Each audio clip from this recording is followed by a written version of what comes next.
Distinguished President of the Human Rights Council, Madam High Commissioner, this is my first time before this Council in your new capacity, and I know that your leadership will bring enormous added value to the advancement of human rights around the world. Excellencies, colleagues, friends, the Human Rights Council is the epicenter for international dialogue and cooperation on the protection of all human rights, civil, political, economic, social and cultural. Every door you open helps promote opportunity. Every right you secure is another brick in the building of a better world. Your efforts underscore how human rights are a value in themselves and should never be instrumentalized, and that they are also essential to advancing peace and human dignity, to empower women and girls, to deepen development and to spark hope. The rights enshrined in the Universal Declaration of Human Rights belong to everyone, everywhere. They are independent of nationality, gender, sexual orientation, race, religion, belief, or any other status. In my inaugural speech as Secretary General, I said that prevention must be a priority in everything we do. Human rights are a template for this, building resilience and preventing crises. Every measure to uphold human rights helps ease tensions, deliver sustainable development and sustain peace. Our search for diplomacy is also about promoting human rights. If the ceasefire holds in Odeida, if the recent peace agreement takes root in the Central African Republic, if conflict ends in South Sudan, we will dramatically reduce human suffering and pave the way for much needed justice for victims. Of course, the primary responsibility to uphold and champion human rights rests with Member States. And I'm encouraged by those who are leading the way, especially in these challenging times. One of your key mechanisms is through the Universal Periodic Review, which brings to this Council the realities on the ground and collective commitments for progress. Excellencies, I speak from experience. I lived under the Salazar dictatorship in Portugal, which oppressed not only its own citizens, but also the peoples of the African colonies. And it was the human rights struggles and successes of others around the world that moved us to believe in change and to make that change happen. Human rights inspire and drive progress, and that truth is the animating spirit of this Council. It is the DNA of our organization's founding charter, and it is vital to addressing the ills of our world. Excellencies, let us be clear.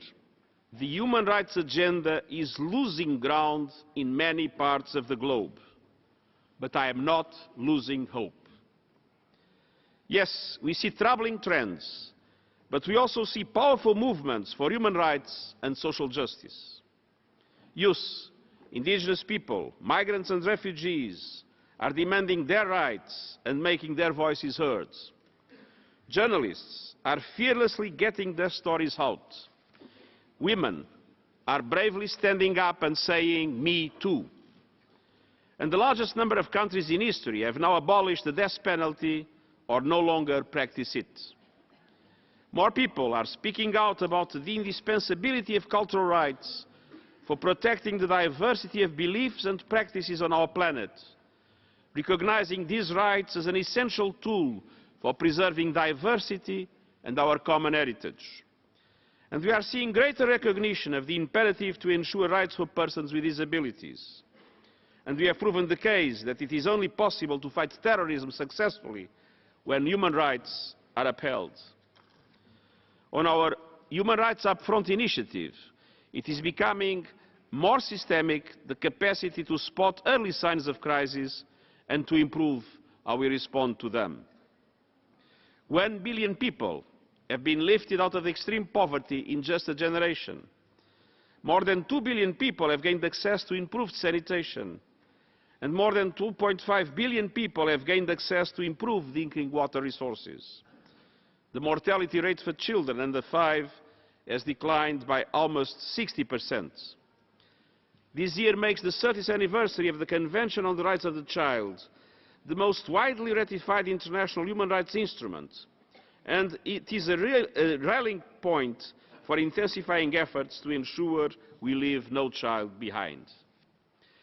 It is in this overall context of progress and concern that I want to focus on a few human rights challenges as I scan the global horizon.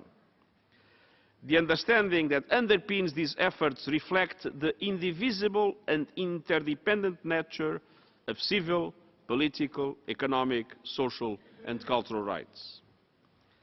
Excellencies, let's begin with those that hold up half the sky. We can celebrate tremendous progress in the fight for women's rights and gender equality in recent decades. In every continent, women have been elected to lead and occupy key positions in governments. Gender gaps in education are closing around the world, maternal mortality has dropped by nearly half, and I'm proud that for the first time in UN history, we have already achieved parity in the senior management group and among resident coordinators around the world. But much remains to be done at the UN and around the world. Untold women and girls still face insecurity, violence, and other violations of their rights every day. Doors of economic opportunity remain closed. Glass ceilings abound. And let's never forget that gender equality is a question of power. At present trends, it will take 2 centuries to close the gap in economic empowerment. I do not accept a world that tells my granddaughters that economic equality can wait for their granddaughters' granddaughters. I know you agree. Our world cannot wait. Excellencies, I'm also deeply alarmed by the shrinking civic space in every region of the globe and every corner of the Internet. Activists and journalists are being targeted by surveillance, misinformation campaigns and threats of violence that too often result in actual violence. The immediacy and reach of online threats pose serious challenges to those who wish to speak up.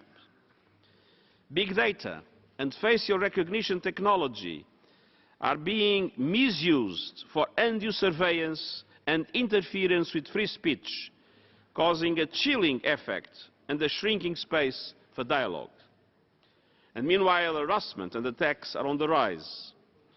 Over 1,000 human rights defenders and journalists were killed in the last 3 years.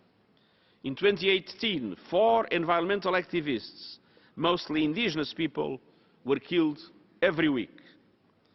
We must do more to defend defenders and end reprisals against those who share their human rights stories. And we must hold accountable those who commit such acts. And we must not tolerate the outrageous near impunity for crimes against journalists and other media workers.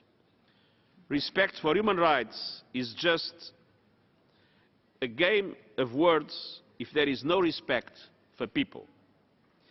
And we must also work to close the gap in discriminatory laws and practices that target people in the workplace, in accessing public services, or in the community, simply because of their sexual orientation, gender identity, or sex characteristics. Excellencies, we are also seeing a groundswell of xenophobia, racism and intolerance, including rising anti-Semitism and anti-Muslim hatred. Hate speech is a menace to democratic values, social stability and peace. It spreads like wildfire through social media, the internet and conspiracy theories. It is abetted by public discourse that stigmatizes women, minorities, migrants, refugees and any so-called other.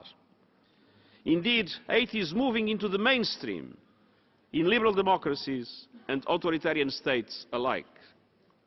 Some major political parties and leaders are cutting and pasting ideas from the fringes into their own propaganda and electoral campaigns. and parties once rightly considered pariahs are gaining influence over governments. And with each broken norm, the pillars of humanity are weakened. For our part, I've asked my Special Advisor for the Prevention of Genocide, Adama Dieng, to bring together a UN team to scale up our response to hate speech, define a system-wide strategy, and present a global plan of action on a fast-track basis. We have seen how the debate on human mobility, for example, has been poisoned with false narratives, linking refugees and migrants to terrorism and scapegoating them for many of society's ills. An insidious campaign sought to drown the Global Compact on Migration in a flood of lies about the nature and scope of the agreement. That campaign failed, and it was particularly fitting that the first day of the conference to adopt the Convention coincided with the 70th anniversary of the General Assembly adoption of the Universal Declaration of Human Rights. This action was soon followed with the adoption of a global compact on refugees. We must re-establish the integrity of the international refugee protection regime and continue to work for common values and international cooperation to reassert rights and help protect people from ruthless traffickers, smugglers and other predators. And in this anniversary year of the Geneva Conventions, let us all recommit to upholding international humanitarian law. Mesdames et Messieurs, Ladies and gentlemen, Excellencies, poverty is a denial of human rights. Our world has accomplished remarkable progress in fighting extreme poverty, and I would like to thank the Council for its central role in promoting the right to development. But today, the benefits of economic growth are unevenly distributed, and inequalities are deepening within countries and between countries. A handful of people hold as much wealth as half of humanity. The brutal exacerbation of inequalities has not only restricted economic growth, but it is also a source of instability, dissatisfaction, and cause for change. Who cannot see the great number of conflicts and social tensions that have arisen over the past few years? What is the spark that has triggered them? Well, it is violation of economic, social, and cultural rights, inequalities, discrimination, unemployment, the deterioration of the standard of living, and a lack of social services and public services. World leaders have promised not to leave anyone behind. The 2030 Agenda and the Sustainable Development Goals are our contribution to an equitable globalization, and they are the clearest plan we have to uphold human rights for all. Excellencies, as I conclude, I cannot fail to thank the Human Rights Council for having promptly addressed the greatest challenge facing the world today, climate change. This threat is now intensifying. The world has become hotter, and the threat is progressing more rapidly, and it is more serious. I welcome your mobilization to ensure that human rights are fully taken into consideration in an environmental aspect. More than 150 states have recognized the right to a healthy environment, and yet over 90% of the urban population worldwide breathe unhealthy air. Air pollution leads to 7 million premature deaths every year, of which 600,000 are children. Climate change exacerbates famine. It has a particularly serious impact on marginalized and vulnerable persons. I will convene a climate summit on the 23rd of September, which will bring together political leaders, business representatives, and civil society, and your voice and your support are crucial. Excellencies, the work of this Council aims to push against the boundaries of what is possible, to bring out the best of ourselves and to allow our societies to live up to their full potential.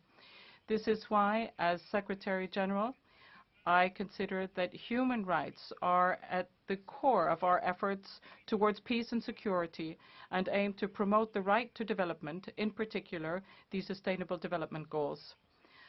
Let us make our word progress with and for human rights. Let us continue to fight. Let us continue to advocate in favor of human equality, human dignity, and human rights for all. Thank you.